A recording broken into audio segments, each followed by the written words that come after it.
Mi hijo me gritó en la cara: «Solo estorbas, no sirves para nada, vete de aquí». Y yo me fui en silencio, sin mirar atrás. Meses después, él lo perdió todo. Y cuando vino a pedirme ayuda desesperado, descubrió quién había comprado su casa. Me llamo Raúl César Cabrera, tengo 60 años, y esta es la historia de cómo mi propio hijo me echó de su vida como si fuera basura, y cómo la vida le enseñó una lección que jamás olvidará. Antes de continuar, si esta historia te está tocando el corazón, suscríbete al canal y déjame un comentario diciéndome desde qué parte del mundo me estás viendo. Me encanta saber que no estoy solo en esto, y si crees que esta historia merece ser escuchada, ayúdame a llegar a 200 likes en este video. Tu apoyo significa todo para mí. Ahora sí, déjame contarte cómo empezó todo esto. Fue un sábado por la tarde. Yo había llegado a la casa de mi hijo Sebastián sin avisar, como solía hacer antes, cuando todavía me sentía bienvenido.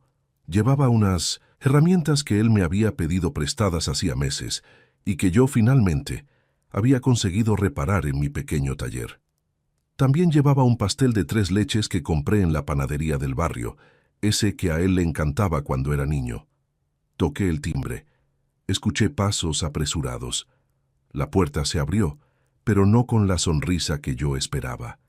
Sebastián me miró con esos ojos fríos, esos ojos que ya no me reconocían como su padre. «¿Qué haces aquí?», me dijo sin siquiera saludarme. «Hijo, te traje las herramientas que me pediste, y pensé que... No te pedí que vinieras hoy. Tengo visitas importantes». Detrás de él, escuché risas, risas elegantes, de esas personas que usan palabras rebuscadas y trajes caros.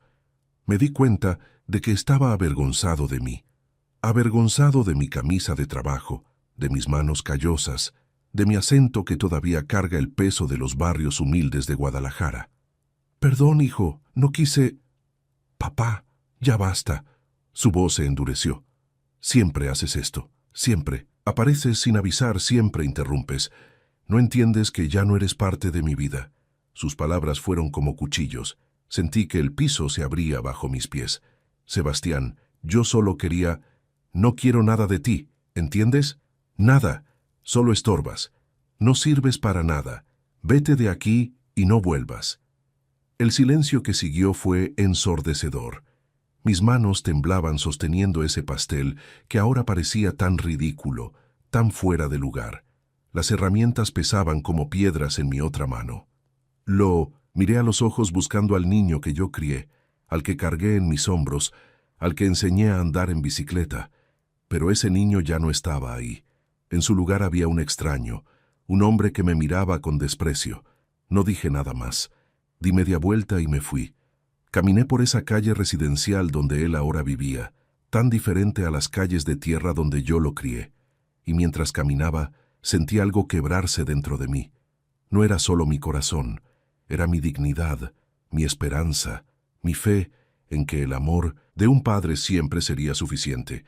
Pero me equivoqué, y esa equivocación estaba a punto de enseñarle la lección más cara de su vida. Para entender cómo llegamos a ese momento, tengo que llevarte 35 años atrás, a un pequeño pueblo en las afueras de Guadalajara, donde yo nací y crecí. Mi familia no tenía nada. Mi padre era campesino, mi madre vendía tamales en el mercado. Éramos 7 hermanos hacinados en una casa de 2 cuartos con techo de lámina. Yo dormía en el suelo, compartiendo una cobija raída con mis hermanos menores. Pero a pesar de todo, éramos felices. Teníamos amor, teníamos dignidad, teníamos sueños. Cuando cumplí 15 años, le dije a mi padre: «Papá, yo voy a salir de aquí. Voy a construir algo mejor para mi familia». Y así lo hice. Me fui a la ciudad con 200 pesos en el bolsillo y un corazón lleno de esperanza. Trabajé en lo que fuera, cargando bultos en el mercado, limpiando pisos, reparando lo que otros tiraban. Dormía en cuartos compartidos con 10 personas más. Comía una vez al día. Ahorraba cada centavo como si fuera oro. Con el tiempo aprendí el oficio de carpintería. Descubrí que tenía buenas manos para trabajar la madera, para crear cosas hermosas de lo que otros consideraban desechos. Empecé a hacer muebles por encargo, trabajando 16 horas al día, 7 días a la semana. Así conocí a Marisol, el amor de mi vida. Ella trabajaba en una tienda de telas del centro. Era hermosa, pero más que eso, era bondadosa. Me vio no por lo que tenía, sino por lo que yo era. Un hombre trabajador, honesto, con sueños más grandes que su realidad. Nos casamos en una ceremonia sencilla. No teníamos dinero para un gran festejo, pero teníamos amor de sobra. Ella era mi compañera, mi apoyo, mi razón para seguir luchando cuando el cansancio me vencía. 2 años después nació Sebastián. Recuerdo ese día como si fuera ayer.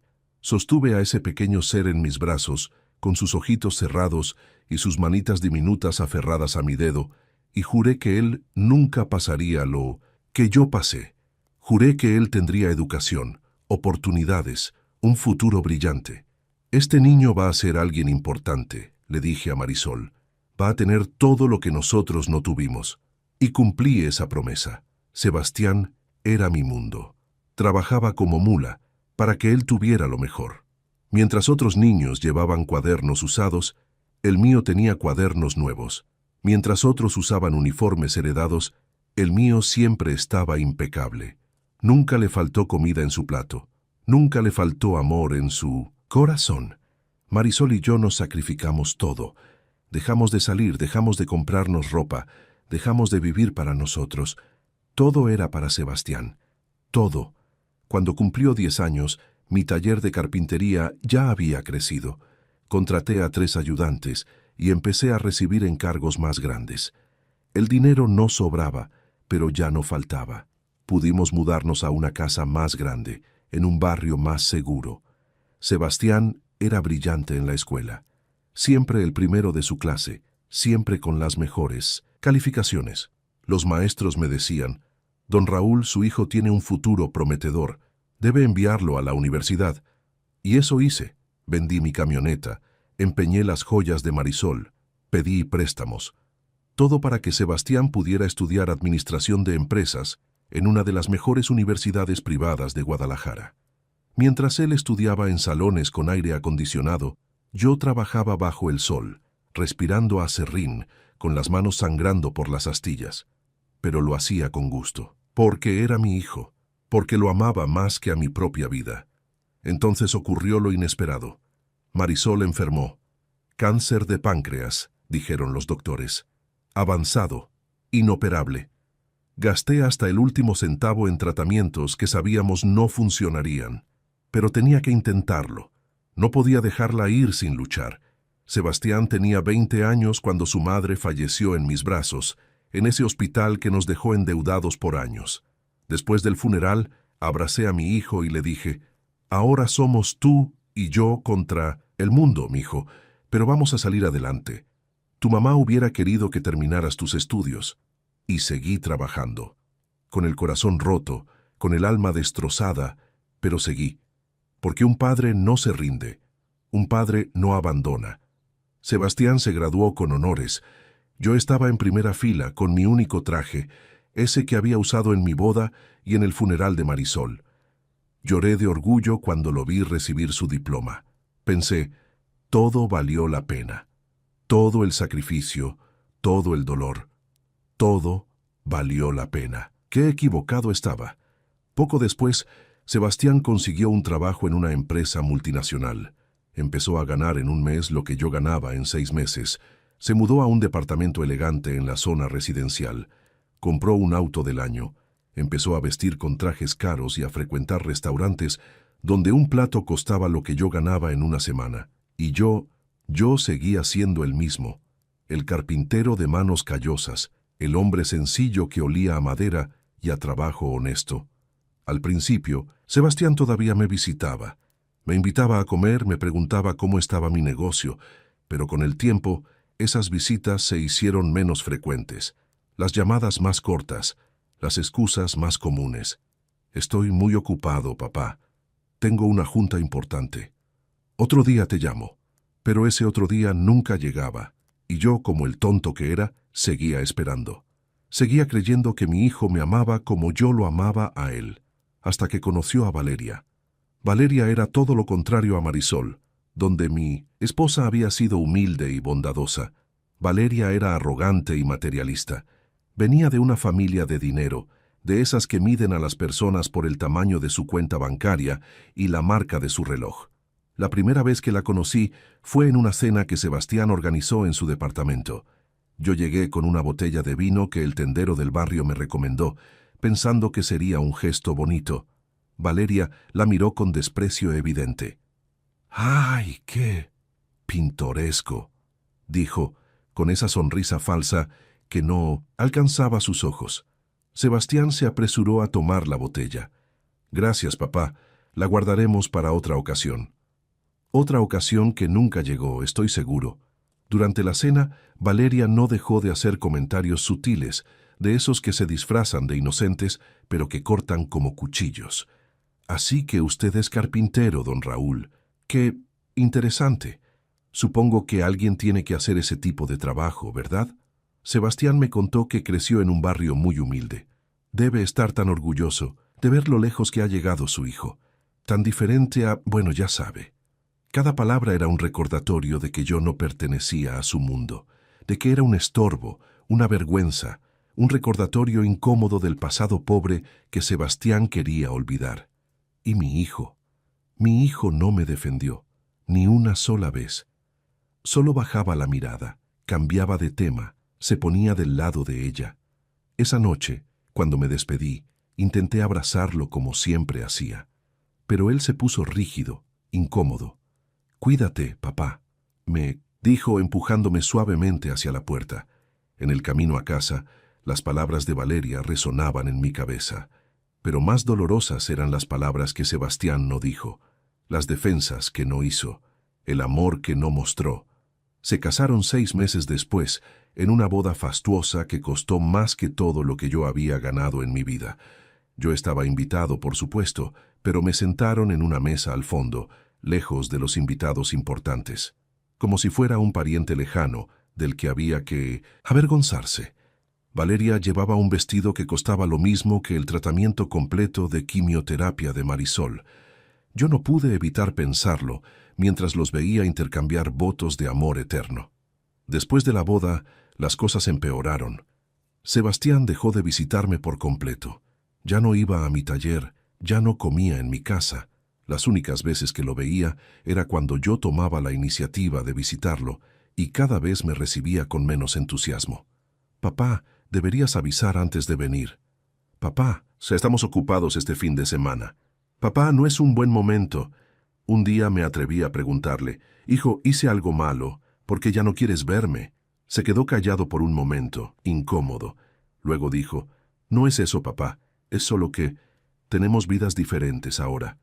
Valeria y yo nos movemos en ciertos círculos sociales, y tú, bueno, tú no encajas ahí». «¿No encajo?», repetí, sintiendo un nudo en la garganta. «Soy tu padre. Lo sé y te lo agradezco. Pero debes entender que las cosas han cambiado. Yo he cambiado». «¿Cambiaste tanto que ya no tienes espacio para el hombre que te dio todo?». Se molestó. «No empieces con eso. No me eches en cara tus sacrificios. Yo no te pedí que hicieras nada de eso». Sus palabras me golpearon como un puñetazo. «¿No te pedí? Sebastián, eras un niño. Era mi deber, mi amor». «Era tu elección», me interrumpió. «Y ahora yo estoy haciendo las mías. Por favor, respétalo». Me fui de su casa con el corazón destrozado. ¿Cómo había llegado a esto? ¿Cómo el niño que yo cargué en mis hombros ahora me miraba como si fuera un extraño molesto? Los meses siguientes fueron una tortura lenta. Sebastián compraron una casa enorme en una zona residencial exclusiva. Yo solo lo supe porque lo vi en sus redes sociales, donde publicaba fotos de su vida perfecta, su esposa hermosa, su casa impresionante, sus viajes a playas paradisíacas. Yo no aparecía en ninguna foto. Era como si no existiera. Un día reuní valor y lo llamé. «Hijo, me gustaría conocer tu nueva casa. Escuché que te mudaste». Hubo un silencio incómodo. «Papá, la casa todavía no está lista para visitas. Estamos remodelando». «No me importa cómo esté. Solo quiero verte». «Otro día, ¿sí? Te prometo que te invitaré cuando todo esté listo». Ese día nunca llegó. Pasó mi cumpleaños número 59 y no recibí ni una llamada de él. Pasó el aniversario de la muerte de Marisol, la fecha más dolorosa del año para mí, y tampoco se acordó. Yo seguía trabajando en mi taller, haciendo muebles, ganándome la vida honestamente. Pero cada noche, al llegar a mi casa vacía, miraba las fotos de Sebastián cuando era niño y me preguntaba, ¿en qué momento lo perdí? Empecé a escuchar rumores en el barrio. La gente hablaba, murmuraba. Dicen que el hijo de don Raúl se avergüenza de él. Dicen que ya ni lo visita. Pobre don Raúl, después de todo lo que hizo por ese muchacho. La humillación no era solo privada, era pública. Todo el barrio sabía que mi hijo me había abandonado. Y lo peor era que a pesar de todo yo seguía amándolo. Seguía esperando que un día despertara, que recordara quién lo crió, quién se sacrificó por él, quién lo amó incondicionalmente. Pero ese día no llegaba. Y Valeria seguía envenenándolo contra mí. Lo sé porque un día, accidentalmente, escuché una conversación telefónica cuando fui a dejar unos documentos que Sebastián había olvidado en mi casa años atrás. Tu padre tiene que entender su lugar, decía ella. No puede seguir apareciendo como si fuera uno de nosotros. Es vergonzoso, Sebastián. Mis amigas preguntan quién es ese señor mayor que viene con ropa de obrero. ¿Qué se supone que debo decirles? Y Sebastián, mi hijo, respondió, tienes razón, voy a hablar con él. En ese momento supe que lo había perdido. No por accidente, no por descuido. Lo había perdido porque él eligió perderme, porque decidió que yo no valía la pena. Pero el golpe final todavía estaba por venir. El día que cambió todo fue el cumpleaños de Valeria. Sebastián organizó una fiesta en su casa, una de esas celebraciones ostentosas con catering, música en vivo y decenas de invitados elegantes. Yo no estaba invitado. Lo supe porque vi las fotos en redes sociales. Vi a toda esa gente desconocida celebrando en la casa de mi hijo, mientras yo no había recibido ni siquiera una llamada. Algo dentro de mí se quebró esa noche. La humillación, el rechazo constante, el ser tratado como un fantasma en la vida de mi propio hijo, todo explotó. Al día siguiente, decidí ir a verlo, sin avisar, sin pedir permiso. Necesitaba hablar con él, mirarlo a los ojos y preguntarle, ¿por qué? ¿Qué hice para merecer esto? Llegué a su casa en mi vieja camioneta. El contraste era brutal. Mi vehículo oxidado y lleno de aserrín estacionado, frente a esa mansión de 2 pisos, con jardín perfectamente cuidado, y 2 autos de lujo en la entrada. Toqué el timbre con las manos temblorosas, sosteniendo ese pastel de 3 leches que compré como ofrenda de paz, como recordatorio de tiempos mejores. Sebastián abrió la puerta y su rostro inmediatamente mostró disgusto. ¿Qué haces aquí? Su tono era de fastidio, no de sorpresa. Hijo, necesito hablar contigo. Han pasado meses y... No avisaste que vendrías. Porque cada vez que aviso me dices que no es buen momento. Sebastián, soy tu padre. No debería necesitar cita previa para ver a mi propio hijo. Detrás de él apareció Valeria, perfectamente maquillada y vestida como si estuviera en una sesión de fotos. Su expresión al verme fue de puro desprecio. «Sebastián, ¿qué hace él aquí?», preguntó, como si yo no estuviera presente, como si yo fuera invisible. «Ya me encargo, amor», le dijo mi hijo, intentando cerrar la puerta. Pero yo puse mi pie para impedirlo. «No, Sebastián, ya basta. Necesito que hablemos. Necesito que me expliques qué pasó con nosotros, con nuestra relación. ¿Qué hice mal?» «Papá, este no es el momento. Nunca es el momento».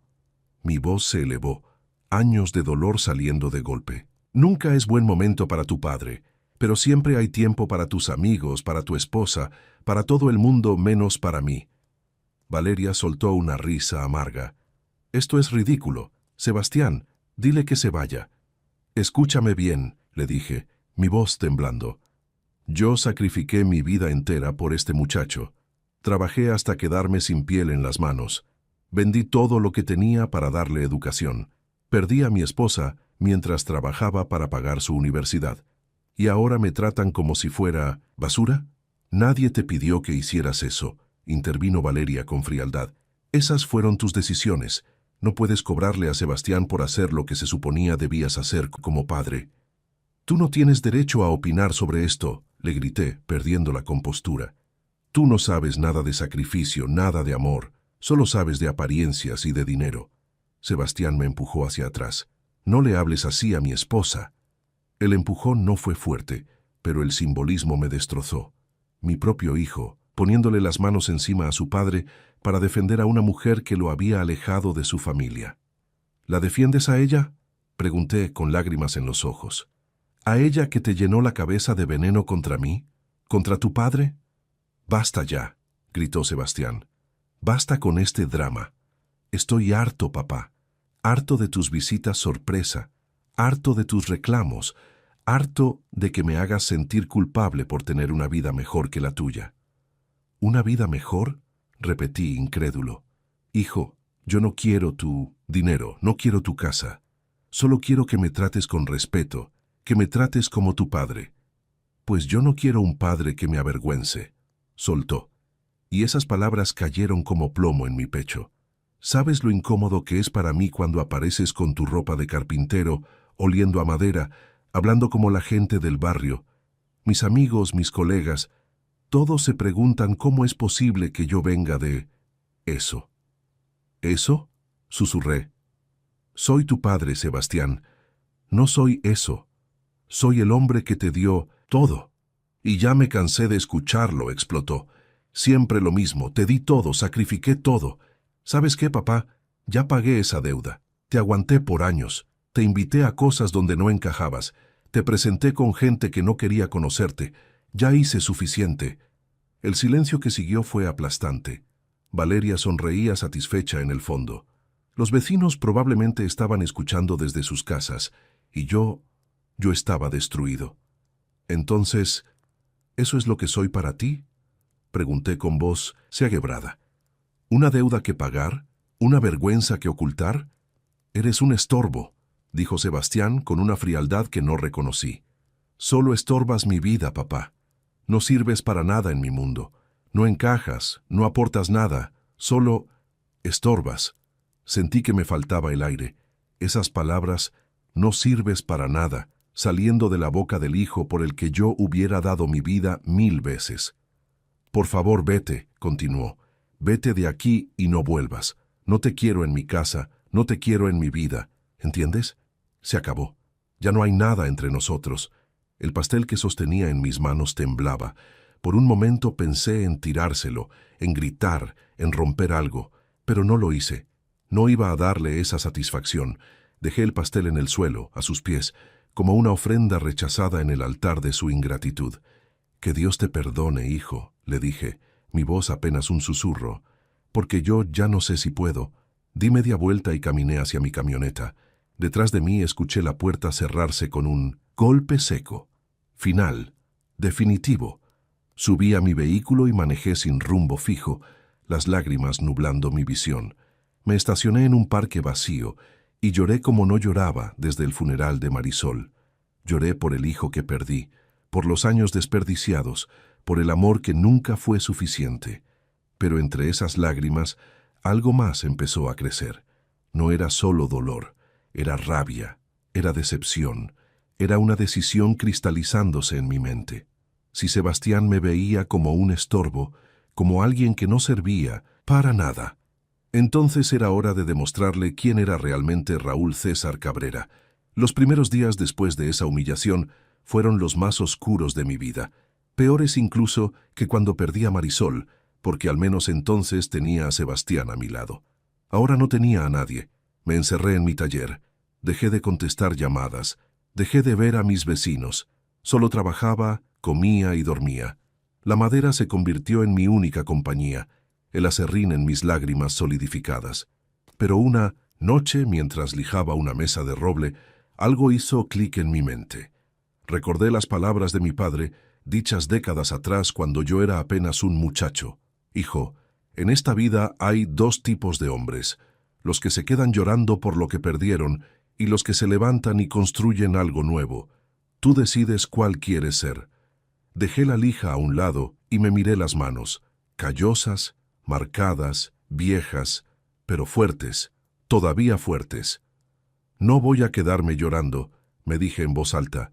Si mi hijo cree que no sirvo para nada, voy a demostrarle lo equivocado que está. Al día siguiente empecé a investigar. Sebastián había publicado en redes sociales que acababa de cerrar un gran negocio, que su empresa estaba expandiéndose. Presumía su éxito con fotos de cenas caras y viajes lujosos, pero yo conocía a mi hijo mejor que nadie. Conocía su debilidad. Siempre había sido impulsivo con el dinero, siempre había querido aparentar más de lo que tenía. Y con Valeria a su lado, esa debilidad se había multiplicado por 10. Contraté a un muchacho del barrio, Diego, que era bueno con las computadoras. Le pagué para que investigara discretamente la situación financiera de Sebastián. No era legal, lo sé, pero tampoco lo era como me habían tratado. Diego regresó 2 semanas después con información que me dejó helado. Don Raúl, su hijo está en graves problemas. Pidió múltiples préstamos bancarios para mantener su estilo de vida. La empresa donde trabaja está en crisis y van a hacer recortes masivos. Su casa la compró con una hipoteca enorme que apenas puede pagar. Si pierde su trabajo, lo pierde todo en menos de 6 meses. Me quedé en silencio, procesando la información. Mi primer instinto fue llamarlo, advertirle, ayudarlo. Porque así es un padre, ¿verdad? Siempre perdonando, siempre rescatando. Pero luego recordé sus palabras. No sirves para nada. Solo estorbas. Y algo se endureció en mi pecho. Diego, le dije, quiero que sigas monitoreando la situación. Cualquier cosa que pase quiero saberlo, y mantén esto entre nosotros. Los siguientes meses trabajé como nunca antes. Acepté todos los encargos que llegaban, contraté a 2 ayudantes más, expandí mi taller. Dormía 4 horas diarias, pero no me importaba. Tenía un propósito ahora. También hice algo que nunca había hecho. Invertí. Un amigo del barrio, Roberto, había hecho fortuna comprando propiedades en zonas en desarrollo. Me enseñó lo básico, y yo, con mis ahorros de toda una vida y los nuevos ingresos, empecé a comprar terrenos baratos en áreas que estaban creciendo. La gente del barrio me decía, «Don Raúl, ¿para qué quiere todo eso a su edad? Debería estar descansando». Pero yo no quería descansar, quería construir, quería demostrar que el carpintero humilde que su hijo despreció tenía más valor del que él jamás imaginaría. Mientras tanto, Diego me mantenía informado. Sebastián había perdido un cliente importante. Su empresa estaba en problemas. Valeria había hecho que gastaran una fortuna en remodelar la casa para impresionar a sus amigas. Las deudas crecían. 6 meses después de nuestra última conversación, Diego llegó con noticias cruciales. «Don Raúl, el banco va a ejecutar la hipoteca de la casa de su hijo. Van a rematarla. Él no tiene cómo pagarla». Mi corazón se aceleró. «¿Cuándo?» «En 3 meses. Van a sacarla a subasta». Me quedé mirando por la ventana de mi taller, viendo el atardecer pintar el cielo de naranja y púrpura. En mi mente, las piezas encajaban como un rompecabezas perfectamente diseñado. «Diego, quiero que averigües todos los detalles de esa subasta. Fecha exacta, monto mínimo, procedimiento, todo». «¿Va...?» empezó a preguntar, sus ojos abriéndose con comprensión. «Voy a comprar esa casa», dije con voz firme, «pero Sebastián no puede saber que soy yo. Necesito que esto se haga a través de un tercero, una empresa fantasma, algo legal pero discreto. ¿Conoces a alguien que pueda ayudarme?» Diego asintió lentamente. «Conozco a un abogado, don Roberto Méndez. Es honesto y sabe cómo manejar estas cosas. Pero don Raúl, ¿está seguro? Es su hijo». «Ya no tengo hijo», respondí, sorprendiéndome de la frialdad en mi propia voz. Me lo dejó muy claro. Ahora solo soy un hombre de negocios haciendo una inversión. Pero ambos sabíamos que era mucho más que eso. Contraté al abogado Méndez. Era un hombre de unos 50 años, serio, pero comprensivo. Cuando le expliqué la situación, negó con la cabeza. «Don Raúl, entiendo su dolor, pero ¿está seguro de esto? Una vez que lo haga, no hay vuelta atrás. Su relación con su hijo, ya no hay relación que salvar», lo interrumpí. «Solo quiero que me ayude a hacer esto de manera legal y discreta.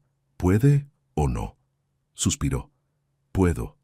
Crearemos una LLC, una empresa de responsabilidad limitada a su nombre. pero con una razón social que no lo vincule directamente. Usted será el dueño de todo, pero su hijo no lo sabrá hasta que usted decida revelarlo. Perfecto. Los siguientes 2 meses fueron de preparación meticulosa. Vendí propiedades, reuní capital, aseguré el financiamiento. El abogado Méndez se encargó de todo el papeleo legal. Durante ese tiempo, Sebastián no me llamó ni una sola vez, ni siquiera para decirme que estaba en problemas, para pedir ayuda, para disculparse. Nada. El silencio era absoluto. Eso me dolió más de lo que esperaba, pero también fortaleció mi resolución. La noche antes de la subasta no pude dormir. Me la pasé dando vueltas en mi cama, preguntándome si estaba haciendo lo correcto. ¿Era esto justicia o era venganza? ¿Era una lección o era crueldad? Pensé en Marisol. ¿Qué diría ella si estuviera viva? Creo que me diría: Raúl, ámalo siempre, pero no dejes que te pisotee. Un padre también merece respeto. Y tenía razón. Yo merecía respeto. Merecía dignidad. Merecía que mi sacrificio fuera reconocido, no escupido. El día de la subasta llegué temprano. No fui personalmente, por supuesto. El abogado Méndez me representó. Yo esperé en mi taller, con el teléfono en la mano, temblando de anticipación. La llamada llegó a las 2:47 de la tarde. «Don Raúl», dijo Méndez, su voz neutral, «es suyo. La casa es suya. Ganamos la subasta». Cerré los ojos, sintiendo una mezcla extraña de triunfo y tristeza. Acababa de comprar la casa de mi hijo, la casa donde me había humillado, donde me había expulsado, donde me había dicho que no servía para nada. Ahora era mía. «¿Cuándo le notificarán?», pregunté. «El banco le informará en los próximos días que perdió la propiedad y que debe desalojar en 30 días. El nuevo dueño, usted, puede decidir qué hacer después». «Gracias, licenciado. Excelente trabajo».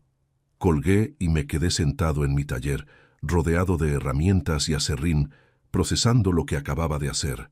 No sentí alegría, no sentí satisfacción inmediata, solo sentí un vacío profundo donde alguna vez hubo amor de padre. Pero también sentí algo más: control. Por primera vez en años, yo tenía el control de la situación. Ahora solo quedaba esperar a que Sebastián descubriera lo que había pasado, y esperar a que viniera, como yo sabía que vendría, a pedirme ayuda. Porque cuando uno lo pierde todo, siempre regresa al único lugar donde alguna vez fue amado. Regresa a casa, aunque ya no sea suya. 2 semanas después de la subasta, Diego llegó corriendo a mi taller con noticias. «Don Raúl, su hijo acaba de publicar algo en redes sociales. Parece desesperado». Tomé el teléfono que me extendía y leí la publicación de Sebastián. Tiempos difíciles nos enseñan quiénes somos realmente. Perdí mi trabajo, enfrento situaciones complicadas, pero sé que con esfuerzo saldré adelante. A veces la vida te pone pruebas para fortalecerte. Nunca te rindas. Fe. Palabras bonitas, motivacionales, vacías. No mencionaba que estaba a punto de perder su casa. No mencionaba las deudas que lo ahogaban. No mencionaba que su matrimonio con Valeria estaba tambaleándose porque ella, como yo imaginaba, no estaba dispuesta a quedarse con un hombre sin dinero. No mencionaba que su mundo perfecto se estaba desmoronando. «¿Ha intentado contactarlo?», preguntó Diego. «No, y no lo haré. Él sabe dónde encontrarme si me necesita». Pero pasaron días y Sebastián no llamó. Su orgullo era más fuerte que su necesidad. O quizás todavía creía que podía resolver todo sin mí, sin el padre que no servía para nada. Luego llegó la notificación del banco. El abogado Méndez me confirmó que Sebastián había recibido la orden de desalojo. Tenía 30 días para abandonar la propiedad. Esa noche mi teléfono sonó. Era un número desconocido. «¿Hola?», contesté, aunque sabía quién era. «Papá». La voz de Sebastián sonaba rota, humillada. «Papá, soy yo». No dije nada, solo esperé. «Papá, yo necesito hablar contigo. ¿Puedo ir a tu casa?». «Puedes venir», dije simplemente, y colgué. 1 hora después, escuché el motor de un auto estacionándose frente a mi pequeña casa. Ya no era el BMW del año. Era un auto mucho más modesto, probablemente rentado. Abrí la puerta antes de que tocara. Sebastián estaba parado ahí, y la transformación era impactante.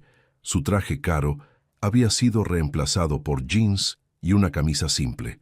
Tenía ojeras profundas, había perdido peso, su cabello estaba despeinado. El barniz de perfección se había caído, revelando al hombre destruido debajo. «Pasa», le dije sin emoción en mi voz. Entró mirando alrededor, como si estuviera viendo mi humilde casa por primera vez, y quizás lo estaba haciendo. Quizás antes nunca realmente la había visto, cegado por su propio sentido de superioridad. Se sentó en el viejo sofá donde él solía hacer su tarea de niño, el mismo sofá que Marisol y yo compramos en un mercado de segunda mano hace 30 años. «¿Quieres café?», pregunté. «No, yo... Papá, necesito hablar contigo». «Entonces habla».